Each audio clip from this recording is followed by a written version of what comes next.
ರಾಜ್ಯದಲ್ಲಿ ಮೊದಲನೇ ಹಂತದ ಮತದಾನ ಇದಕ್ಕೆ ಸಂಬಂಧಪಟ್ಟಂತೆ ಬ್ರೇಕಿಂಗ್ ಬರ್ತಾ ಇದೆ, ನೋಡ್ಕೊಂಬರೋಣ.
ರಾಜ್ಯದಲ್ಲಿ ಮೊದಲನೇ ಹಂತದ ಮತದಾನ ನಿನ್ನೆ ನಡೆದಿರುವಂತಹದ್ದು. ರಾಜ್ಯಾದ್ಯಂತ ಶಾಂತಿಯುತ ಚುನಾವಣೆ ನಿನ್ನೆ ನಡೆದಿದೆ.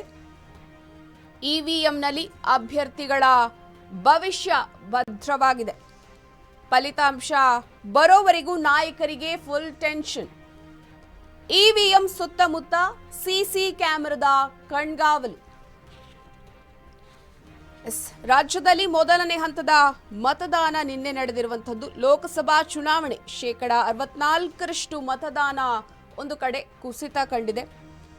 ಲೋಕಸಭಾ ಚುನಾವಣೆಯ ಎರಡನೇ ಹಂತದ ಮತದಾನ ನಿನ್ನೆ ಅಂದ್ರೆ ಶುಕ್ರವಾರ ಏಪ್ರಿಲ್ 26ರಂದು ಮುಕ್ತಾಯಗೊಂಡಿದೆ. ರಾತ್ರಿ 10 ಗಂಟೆಯವರೆಗೆ 88 ಕ್ಷೇತ್ರಗಳಲ್ಲಿ ಮತದಾನದ ದತ್ತಾಂಶವು ಮೊದಲ ಹಂತದಂತೆಯೇ 2019ರ ಚುನಾವಣೆಗೆ ಹೋಲಿಸಿದ್ರೆ 64% ಮತದಾನ ಕಡಿಮೆಯಾಗಿದೆ ಅಂತ ತೋರಿಸ್ತಾ ಇದೆ.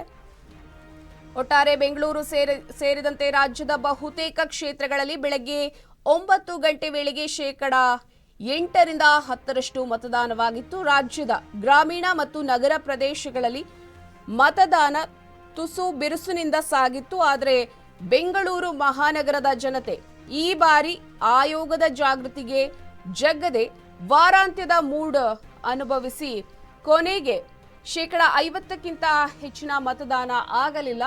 ಬೆಂಗಳೂರು ಗ್ರಾಮಾಂತರದಲ್ಲಿ ರಾಜ್ಯದಲ್ಲಿ ಮೊದಲನೇ ಹಂತದ ಮತದಾನ ನಿನ್ನೆ ನಡೆದಿರುವಂತಹದ್ದು. ರಾಜ್ಯಾದ್ಯಂತ ಒಟ್ಟಾರೆ ಶಾಂತಿಯುತ ಮತದಾನ ಅಂತ ಹೇಳಬಹುದು. ಇವಿಎಂನಲ್ಲಿ ಅಭ್ಯರ್ಥಿಗಳ ಭವಿಷ್ಯ ಒಂದು ಕಡೆ ಭದ್ರವಾಗಿ ನಿಂತಿದೆ. ಒಟ್ಟಾರೆ ಫಲಿತಾಂಶ ಬರೋವರೆಗೂ ನಾಯಕರಿಗೆ ಫುಲ್ ಟೆನ್ಷನ್.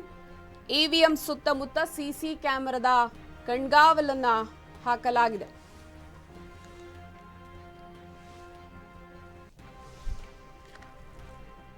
ಚುನಾವಣಾ ಆಯೋಗದ ಪ್ರಕಾರ ತಾತ್ಕಾಲಿಕ ಮತದಾನವು 64.2% ದಾಖಲಾಗಿರುವಂಥದ್ದು. ಇದು ಸ್ವಲ್ಪ ಮಟ್ಟಿಗೆ ಹೆಚ್ಚಾಗುವ ನಿರೀಕ್ಷೆ ಕೂಡ ಇತ್ತು. ಪಶ್ಚಿಮ ಬಂಗಾಳ, ಕೇರಳ, ಕರ್ನಾಟಕ ಮತ್ತು ಮಹಾರಾಷ್ಟ್ರದ ಕೆಲವು ಭಾಗಗಳಲ್ಲಿ ನಿನ್ನೆ ಸಂಜೆ 6 ಗಂಟೆಯ ಸುಮಾರಿಗೆ ಮತದಾರರು ತಮ್ಮ ಮತ ಚಲಾಯಿಸಲು ಸಾಲುಗಟ್ಟಿ ಆಗಮಿಸಿದ್ರು. 2019ರಲ್ಲಿ ನಡೆದಂತಹ ಚುನಾವಣೆಯಲ್ಲಿ 88 ಸ್ಥಾನಗಳಲ್ಲಿ 85ರಲ್ಲಿ 69.64% ಮತದಾನವಾಗಿತ್ತು. ಒಟ್ಟಾರೆ ರಾಜ್ಯದಲ್ಲಿ ಮೊದಲನೇ ಹಂತದ ಮತದಾನ ನಿನ್ನೆ ನಡೆದಿದೆ. ರಾಜ್ಯಾದ್ಯಂತ ಹಲವಾರು ಕಡೆ ಶಾಂತಿಯುತವಾಗಿ ಮತದಾನ ನಡೆದಿರುವಂತಹದ್ದು. ಮತದಾನಕ್ಕೆ ಸಿಲಿಕಾನ್ ಸಿಟಿಯಿಂದ ಮಾತ್ರ ನೀರಸ ಪ್ರತಿಕ್ರಿಯೆ ವ್ಯಕ್ತವಾಗಿರುವಂತದ್ದು. ಓವರ್ ಆಲ್ ನೋಡುವಾಗ ಬೆಂಗಳೂರಿಗರಿಂದ 52.81% ಮತದಾನವಾಗಿದೆ. ರಾಜ್ಯದಲ್ಲಿ 14 ಕ್ಷೇತ್ರಗಳ 247 ಅಭ್ಯರ್ಥಿಗಳ ಭವಿಷ್ಯ ಒಟ್ಟಾರೆ ಇದೀಗ ಮತಯಂತ್ರಗಳಲ್ಲಿ ಭದ್ರವಾಗಿ ನೆಲೆಯೂರಿದೆ. 13 ರಾಜ್ಯದ 88 ಕ್ಷೇತ್ರಗಳಲ್ಲಿ 61% ಮತವನ್ನ ಚಲಾಯಿಸಿದ್ದಾರೆ. ಎರಡನೇ ಹಂತದ ಮತದಾನ ಬಹುತೇಕ ಶಾಂತಿಯುತವಾಗಿ ಸಾಗಿರುವಂತಹದ್ದು. ರಾಜ್ಯದಲ್ಲಿ 69% ಮತದಾನವಾಗಿದೆ. ಭಾರತದ 18ನೇ ಲೋಕಸಭೆಗೆ ರಾಜ್ಯದ 14 ಕ್ಷೇತ್ರಗಳಲ್ಲಿ ನಿನ್ನೆ ನಡೆದಂತಹ ಮತದಾನದ ಹಬ್ಬ ಶಾಂತಿಯುತವಾಗಿ ನಡೆದಿದೆ. 247 ಅಭ್ಯರ್ಥಿಗಳ ಭವಿಷ್ಯ ಇದೀಗ ಮತಯಂತ್ರಗಳಲ್ಲಿ ಭದ್ರವಾಗಿದೆ. ನಿನ್ನೆ ಬೆಳಗ್ಗೆ 7ರಿಂದ ಸಂಜೆ 6 ಗಂಟೆಯವರೆಗೆ ಮತದಾನ ಪ್ರಕ್ರಿಯೆ ಮುಂದುವರೆದಿತ್ತು. ರಾಜ್ಯದಲ್ಲಿ ಶೇಕಡ 69.23 ಮತದಾನ ಆಗಿದೆ. ಎಲ್ಲ ಮತಗಟ್ಟೆಗಳಿಂದ ಮತಯಂತ್ರಗಳನ್ನು ಡೆಮೋಸ್ಟ್ರಿಂಗ್ ಕೇಂದ್ರಗಳಿಗೆ ಇದೀಗ ಒಯ್ದಿದ್ದಾರೆ. ಅಲ್ಲಿಂದ ಮತ ಎಣಿಕೆ ಕೇಂದ್ರಗಳಲ್ಲಿ ಸಿದ್ಧಪಡಿಸಲಾಗಿರುವ ಸ್ಟ್ರಾಂಗ್ ರೂಮ್ಗಳಲ್ಲಿ ಇವಿಎಂಗಳನ್ನು ಭದ್ರವಾಗಿ ಇರಿಸಲಾಗಿದೆ. ರಾಜ್ಯದ ಮತದಾರ ಪ್ರಭುಗಳು ತಮ್ಮ ಪ್ರತಿನಿಧಿಯಾಗಿ ಯಾರು ಸಂಸತ್ ಭವನ ಪ್ರವೇಶಿಸಬೇಕು ಅಂತ ನಿನ್ನೆ ತೀರ್ಮಾನವನ್ನ ಕೈಗೊಂಡಿದ್ದಾರೆ. ಮತದಾರರು ಬರೆದಿರುವ ಅಭ್ಯರ್ಥಿಗಳ ಭವಿಷ್ಯ ಮತ ಎಣಿಕೆ ದಿನ ಜೂನ್ 4ರಂದು ಬಹಿರಂಗವಾಗಲಿದೆ. ರಾಜ್ಯದಲ್ಲಿ ಬಿಸಿ ಗಾಳಿಯ ಪ್ರಭಾವ ಇರೋದ್ರಿಂದ ಬಹುತೇಕ ಮಂದಿ ಹೊತ್ತು ಏರುವುದರೊಳಗೇನೆ ತಮ್ಮ ಹಕ್ಕನ್ನು ಚಲಾಯಿಸೋದಿಕ್ಕೆ ನಿನ್ನೆ ಆಗಮಿಸಿದ್ರು. ಹಾಗೇನೆ ಒಂದು ಕಡೆ ನಿರುತ್ಸಾಹವನ್ನ ಕೂಡ ತೋರಿಸಿದ್ರು. ಮಧ್ಯಾಹ್ನದ ವೇಳೆಗೆ ಮತಕೇಂದ್ರಗಳಲ್ಲಿ ಕೊಂಚ ಬಿಡುವು ಕಾಣಿಸಿಕೊಂಡಿತ್ತು. ಸೂರ್ಯ ಕಂತಾ ಇದ್ದಂತೆ ಮತದಾರರ ಸರತಿ ಗಾತ್ರ ಹಿಗ್ಗೋದಿಕ್ಕೆ ಪ್ರಾರಂಭವಾಗಿತ್ತು. ಸಂಜೆ ಒಟ್ಟಾರೆ 6 ಗಂಟೆಯವರೆಗೆ ಮತಕೇಂದ್ರಕ್ಕೆ ಮತದಾರರು ತಮ್ಮ ಹಕ್ಕನ್ನು ಚಲಾಯಿಸೋದಿಕ್ಕೆ ಆಗಮಿಸ್ತಾ ಇದ್ರು. ಹಾಗೆಯೇ ಸಾಕಷ್ಟು ಗಣ್ಯರಿಂದ ನಾನಾ ಕಡೆ ನಿನ್ನೆ ಮತದಾನವಾಗಿದೆ.